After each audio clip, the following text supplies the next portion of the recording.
We observe today not a victory of party but a celebration of freedom symbolizing an end as well as a beginning signifying renewal as well as change for I have sworn before you and Almighty God the same solemn oath our forebears prescribed nearly a century and 3/4 ago.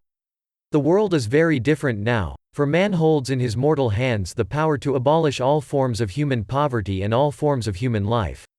And yet the same revolutionary beliefs for which our forebears fought are still at issue around the globe, the belief that the rights of man come not from the generosity of the state but from the hand of God. We dare not forget today that we are the heirs of that first revolution.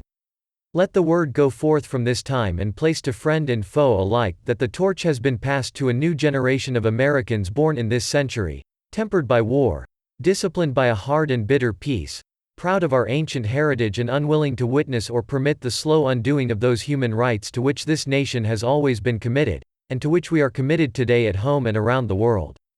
Let every nation know whether it wishes us well or ill that we shall pay any price, bear any burden, meet any hardship, support any friend, oppose any foe, to assure the survival and the success of liberty.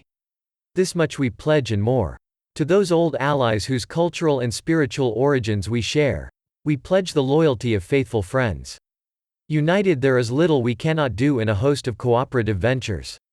Divided there is little we can do for we dare not meet a powerful challenge, at odds, and split asunder. To those new states whom we welcome to the ranks of the free, we pledge our word that one form of colonial control shall not have passed away merely to be replaced by a far more iron tyranny. We shall not always expect to find them supporting our view. But we shall always hope to find them strongly supporting their own freedom and to remember that in the past those who foolishly sought power by riding the back of the tiger ended up inside. To those people in the huts and villages of half the globe struggling to break the bonds of mass misery, we pledge our best efforts to help them help themselves, for whatever period is required not because the communists may be doing it, not because we seek their votes, but because it is right. If a free society cannot help the many who are poor, it cannot save the few who are rich. To our sister republics south of our border, we offer a special pledge to convert our good words into good deeds in a new alliance for progress to assist free men and free governments in casting off the chains of poverty. But this peaceful revolution of hope cannot become the prey of hostile powers. Let all our neighbors know that we shall join with them to oppose aggression or subversion anywhere in the Americas, and let every other power know that this hemisphere intends to remain the master of its own house. To that World Assembly of Sovereign States, the United Nations, our last best hope in an age where the instruments of war have far outpaced the instruments of peace, we renew our pledge of support to prevent it from becoming merely a forum for invective, to strengthen its shield of the new and the weak, and to enlarge the area in which its writ may run. Finally, to those nations who would make themselves our adversaries, we offer not a pledge but a request, that both sides begin anew the quest for peace, before the dark powers of destruction unleashed by science engulf all humanity in planned or accidental self-destruction. We dare not tempt them with weakness. For only when our arms are sufficient beyond doubt can we be certain beyond doubt that they will never be employed. But neither can two great and powerful groups of nations take comfort from our present course, both sides overburdened by the cost of modern weapons, both rightly alarmed by the steady spread of the deadly atom, yet both racing to alter that uncertain balance of terror that stays the hand of mankind's final war. So let us begin anew, remembering on both sides that civility is not a sign of weakness, and sincerity is always subject to proof. Let us never negotiate out of fear, but let us never fear to negotiate.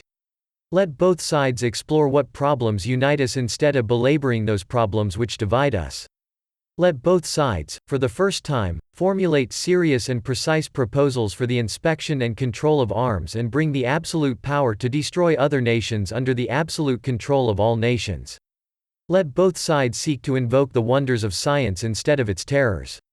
Together let us explore the stars, conquer the deserts, eradicate disease, tap the ocean depths, and encourage the arts and commerce. Let both sides unite to heed in all corners of the earth the command of Isaiah to undo the heavy burdens, let the oppressed go free. And if a beachhead of cooperation may push back the jungle of suspicion, let both sides join in creating not a new balance of power but a new world of law where the strong are just and the weak secure and the peace preserved. All this will not be finished in the first 100 days.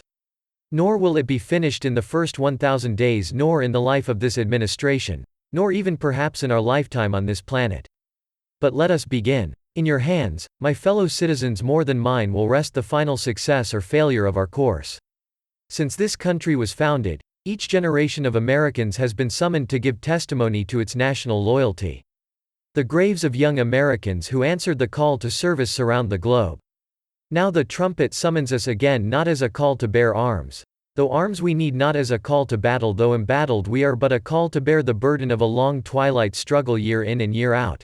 Rejoicing in hope, patient in tribulation, a struggle against the common enemies of man: tyranny, poverty, disease, and war itself. Can we forge against these enemies a grand and global alliance, north and south, east and west, that can assure a more fruitful life for all mankind? Will you join in that historic effort? In the long history of the world, only a few generations have been granted the role of defending freedom in its hour of maximum danger. I do not shrink from this responsibility, I welcome it. I do not believe that any of us would exchange places with any other people or any other generation. The energy, the faith, the devotion which we bring to this endeavor will light our country and all who serve it, and the glow from that fire can truly light the world.